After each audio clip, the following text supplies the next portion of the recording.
Hola, hola, ¿qué tal? ¿Cómo están? Muy buenas tardes. Un gran saludo cordial para toda la teleaudiencia de 5 días. Arrancamos un nuevo espacio de Zona Agro, como siempre, haciendo un recuento de los principales acontecimientos que hacen al campo, y no solamente al campo, sino al sector productivo, primario en general. Y como siempre lo menciono, es muy importante saber en qué estado se encuentra el sector primario, porque indefectiblemente en algún momento del año esto se puede llegar a trasladar al sector secundario y terciario. A veces inmediatamente, días o semanas después, ya se empieza a resentir un impacto. Si hubo problemas en la siembra, por ejemplo, esto ya se empieza a resentir en otras cadenas de valor, empiezan a subir los precios, por ejemplo. Por ende, es tan importante hacer el seguimiento y tener bien en cuenta cuáles son las iniciativas, cómo se está avanzando y qué hoy es noticia a nivel del sector primario. En esta ocasión vamos a hablar un poco del programa, de las iniciativas, de lo que se viene también para la agricultura en este 2022 por parte de la FAO, y esta asistencia tan importante que estamos recibiendo hace tantos años y tantas iniciativas también que se tienen por parte de esta agenda bilateral, si podemos llamarlo de alguna manera, entre el gobierno nacional y lo que es la FAO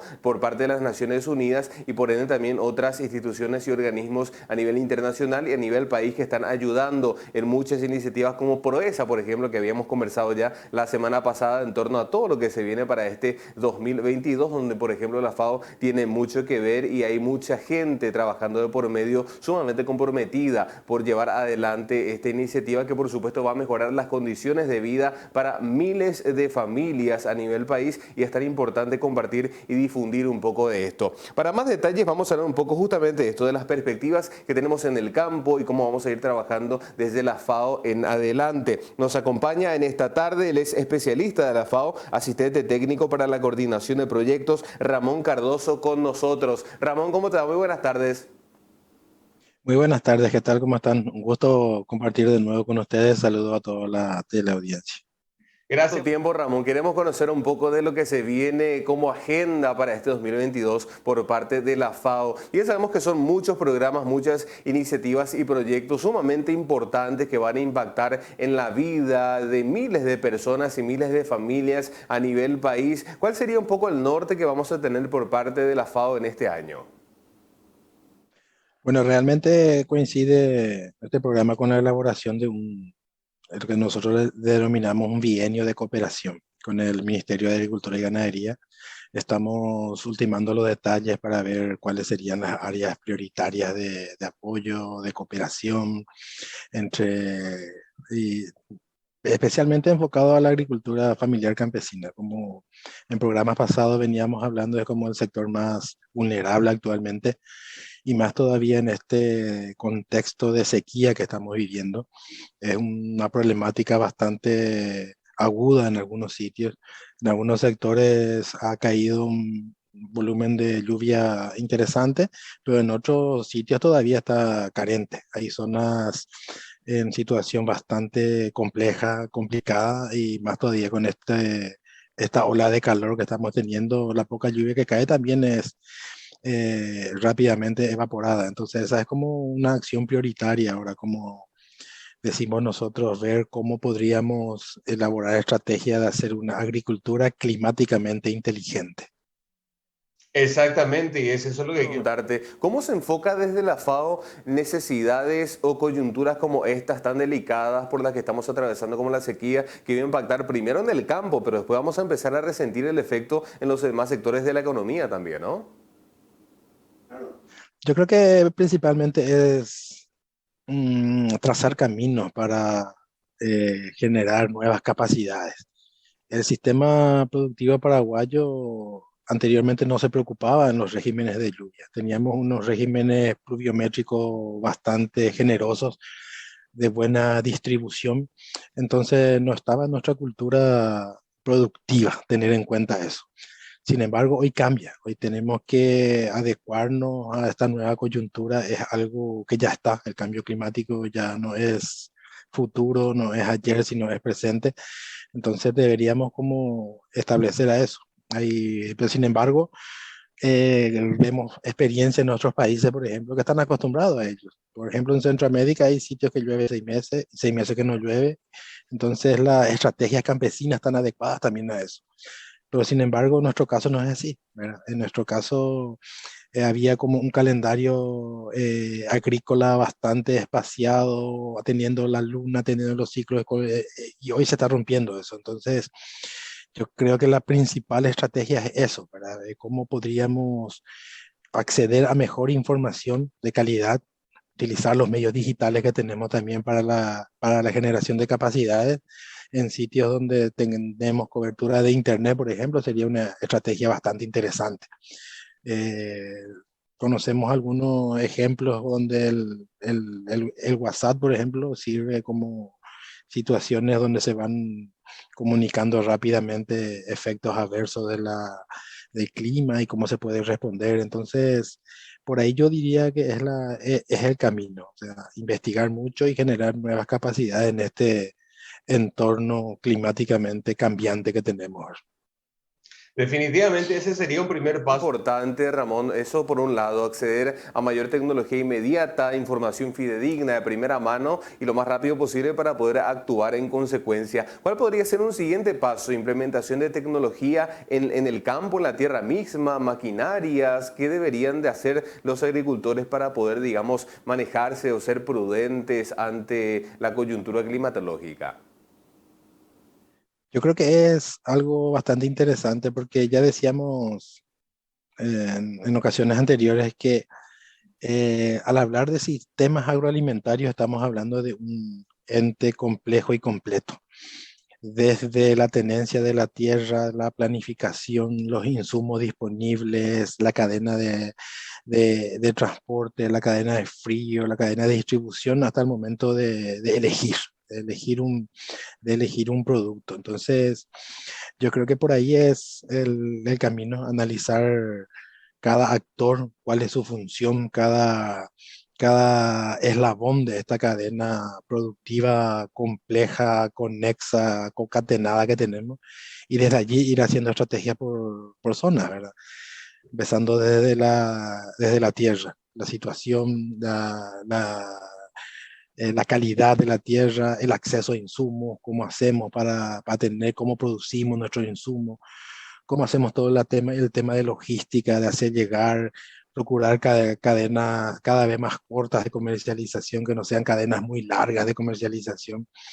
Eh, y el momento de elección también del consumidor, que nosotros optamos, que nosotros elegimos. Entonces es eh, debería ser una estrategia conjunta, no solamente, pero es como que tenemos cierta tendencia de mirarle al sector productivo solamente como sector productivo, teniendo en cuenta, pero como dabas la introducción a tu programa al comienzo, hablabas de secundarios, actores secundarios, terciarios y todo eso tendríamos que ir analizando en esta coyuntura y deberíamos ser ágiles también.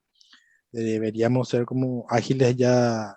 Estamos ahora nosotros en enero, dentro de poco, en 1 o 2 meses estaría entrando toda la zafra de invierno nuevamente, allá empezando algunos ya en febrero, la mayoría en marzo y casi todo establecido en abril ya, ¿verdad? Entonces es el momento hoy de pensar cómo hacerlo eso, cómo aprender de lo que ya vivimos y cómo prevenir, ¿verdad? Eso es como el trayecto desafiante que tenemos a futuro, ¿verdad?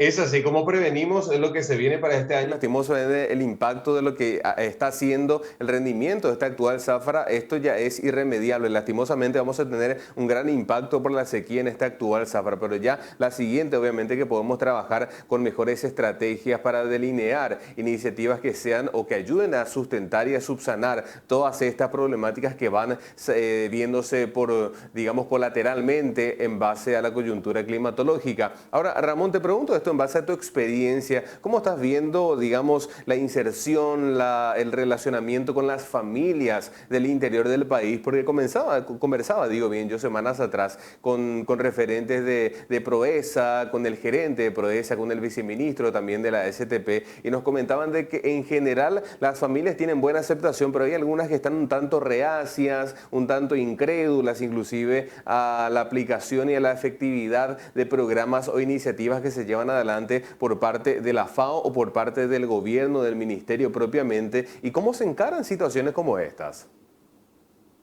Yo creo que el diálogo es el camino, porque sabemos nosotros que hay muchas experiencias que no culminaron bien. Comenzaron bastante prometedoras, auspiciosas, pero fueron por diversos factores, eh, fueron quedando. Entonces hay como cierta incertidumbre, más que incertidumbre, es como que, e inclusive hay un dicho nuestro, ¿verdad? Hay que ver para creer, y Santo más. Entonces yo creo que por ahí va el tema. Hay tantas cuestiones locales, y cómo se maneja ahí la información también, cómo se cataloga. Yo creo que cuanto más información tenemos de algo, es más fácil eh, a- aceptar o por lo menos acompañar. Entonces, procesos de difusión, de dar a conocer, facilitan mucho el camino, ¿verdad? Entonces, yo creo que por ahí es un poco, es un proceso nuevo, el que comentabas recién, y hay como cierta cautela al respecto por eso. Entonces, yo creo que con socializando mucho, comentando, compartiendo mucha información, estos primeros, no sé si llamarle inconveniente, por lo menos estas primeras realidades detectadas se pueden ir mejorando. Lo bueno es que se rescata y se van identificando rápidamente esto, entonces nos ayuda eso a encaminarlo lo más rápido posible. Es importante e interesante eso que mencionas, Ramón, la socialización, porque existen familias que son pioneras, por ejemplo, en aceptar sumarse a un proyecto y otras familias de la comunidad ya empiezan a observar resultados inmediatos, cambio en condiciones de vida, y esto también empieza a ser una especie de publicidad, por llamarlo de alguna manera, en torno a la efectividad de un proyecto, ¿no? Claro, claro que sí, porque un proyecto siempre es una condición de invitación a la acción. Un proyecto no es estático, un proyecto te invita a innovar, a procurar llevar adelante acciones antes no realizadas. Entonces, por ejemplo, alguien que toda su vida estuvo acostumbrado al arado, al volteamiento de la tierra, y viene un proyecto de siembra directa, es como, "Op, ¿qué pasa acá?" ¿verdad? Entonces, es una invitación, un desafío a la acción de cuestiones generalmente no exploradas o no nuevas. Asociaciones de cultivo, agroforesterías, entonces son eh, para los técnicos quizás es más fácil encontrarlo esto, pero a personas que no suelen escuchar, están acostumbrados al monocultivo, están acostumbrados a una forma tradicional desde siempre. Y como decíamos hace rato, ese es el momento de ir innovando, es el momento de ir cambiando. Tenemos que introducir nuevas prácticas, nuevas formas, nuevas maneras, porque el contexto es diferente también.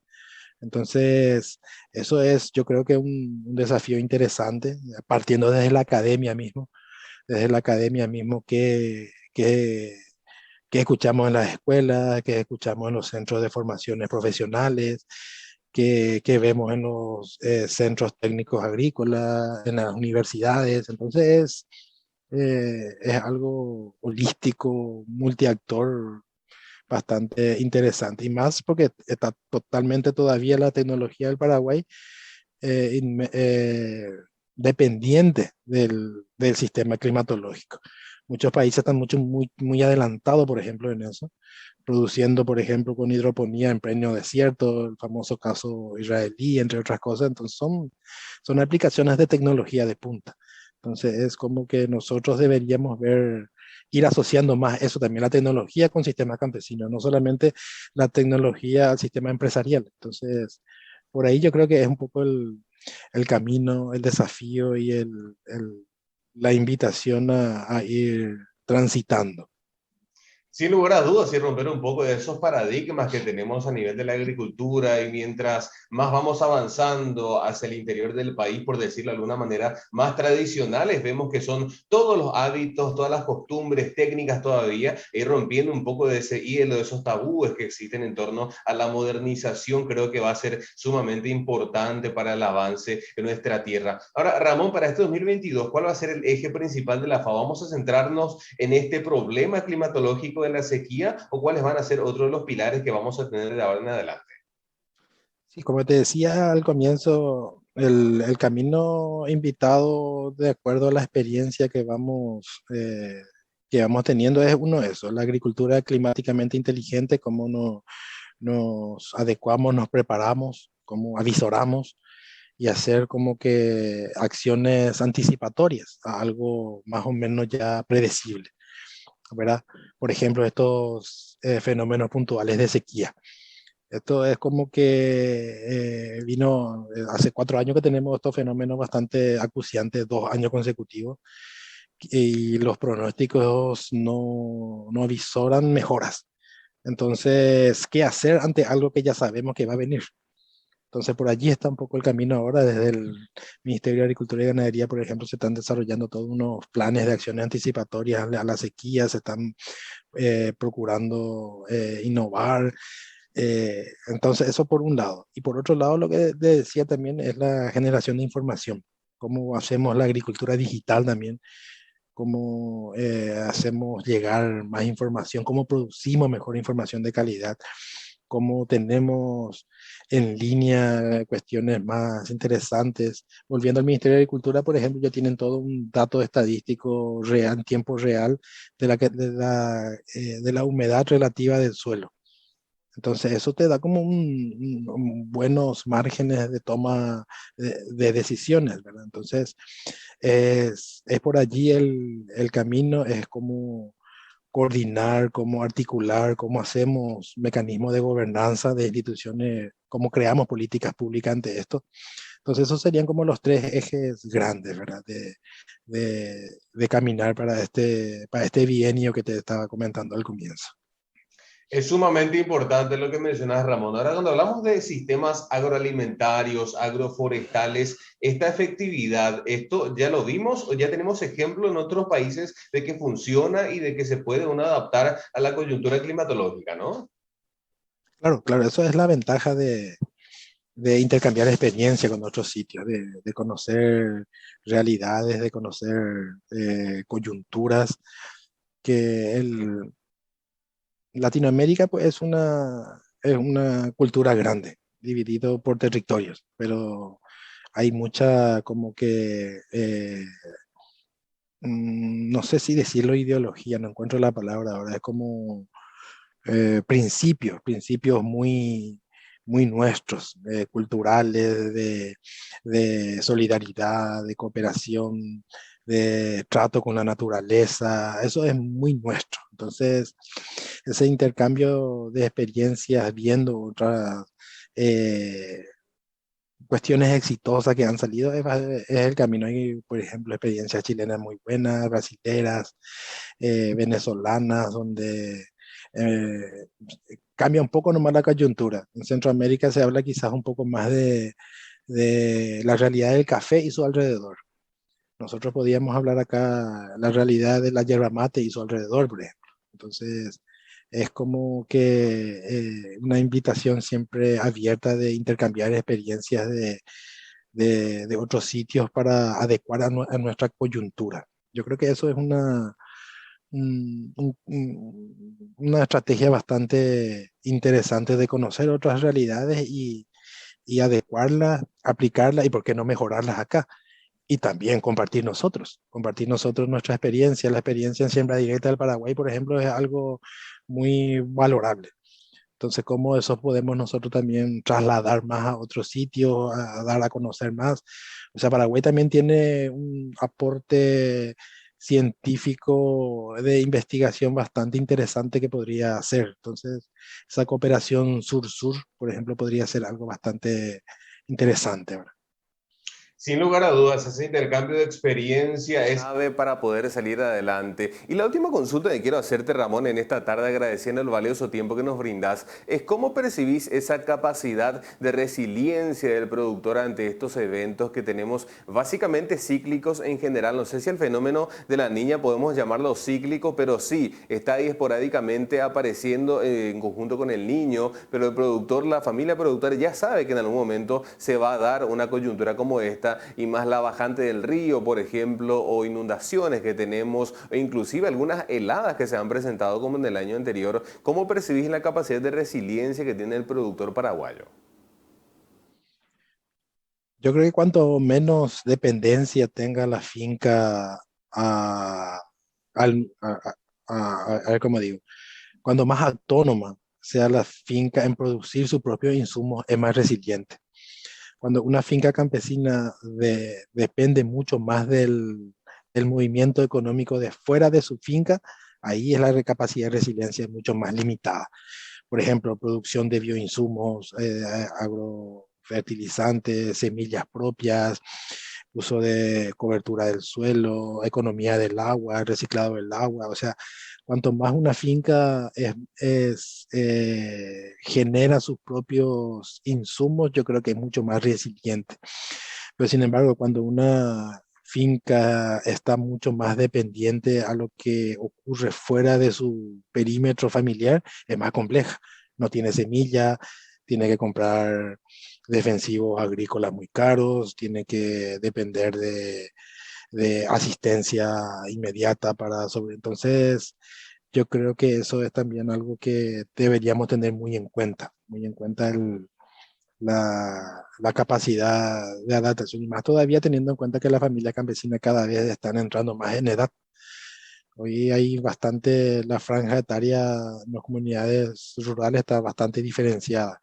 Prácticamente están los abuelos y los niños, una franja etaria juvenil bastante disminuida, no ausente, pero disminuida. Entonces, ¿cómo podríamos hacer que sea atractivo volver a estar allí y no salir? Porque salir de la finca también sin planificación y sin recursos económicos es complejo también. Entonces, es una realidad que se sienta acá en la ciudad también. Cada vez como que los, las necesidades de gente que emigró y está emigrando al centro es más complejo. Entonces cada vez hay más gente trabajadoras informales que antes no estaban. Entonces, pero de algún lado vienen, de donde hay que ir analizando un poco más la causa. Siempre es más fácil ver el efecto y trabajar y como que eh, dialogar o reflexionar sobre el efecto, porque eso es más visible, pues. Pero sin embargo, la causa que produce ese efecto necesita mucho más capacidades de reflexión, de actuación y de propuestas para evitar a eso, ¿verdad? Entonces, yo creo que por ahí es el, el camino, ¿verdad? Categóricamente, Ramón, y bueno, son muchas realidades las que tenemos que avisar y tenemos que hablar de esto, difundirlo, ponerlo sobre la mesa, que se trate y que se visibilice más que nada cuáles son los puntos débiles y cuáles son las necesidades que tienen que ser atendidas y que deben de ser subsanadas a partir de ahora, 2022, año de cambios realmente. Ramón, más que nada agradecerte por tu tiempo en esta tarde, muy amena la charla, interesante, la proyección y la perspectiva que tenemos desde la FAO y cómo vamos a ir encarando las diversas iniciativas. Desearte muchos éxitos y bueno, como yo siempre digo, esperando que nos sea la última entrevista. No, gracias a ustedes allí, al equipo que hace posible todo esto, a la gente que está del otro lado, que sirva, que promuevan también un poco lo que vamos escuchando y seguimos, ¿verdad? Así que muchas gracias y nos vemos en la próxima. Excelente, Ramón. Gracias, un gran saludo. Vale, gracias. Bien, así lo teníamos con nosotros en vivo en directo a Ramón Cardoso, especialista de la FAO en Paraguay, hablando un poco de la perspectiva para la agricultura en este 2022, cómo trabajan ellos desde la FAO muy de cerca con las familias de la agricultura familiar y por supuesto el gran desafío que tenemos todos de poder paliar la coyuntura climatológica, la sequía que ya ha dejado estragos, que va a seguir dejando estragos todavía por lo que queda por lo menos en este primer trimestre del 2022 y ya más adelante habría que ver de qué manera construimos sistemas agroforestales, agroalimentarios mucho más sustentables y autónomos por sobre todas las cosas, como ya lo decía Ramón, que no dependan tanto de la coyuntura del entorno y que puedan salir adelante mucho más rápido. Esto va a ayudar a la resiliencia de las familias de la agricultura campesina. Pero bueno, con esto nosotros llegamos al final, tenemos que despedirnos agradeciendo la preferencia y la compañía que nos dan en cada tarde. Será hasta la próxima. Gracias por la compañía. Chao, chao.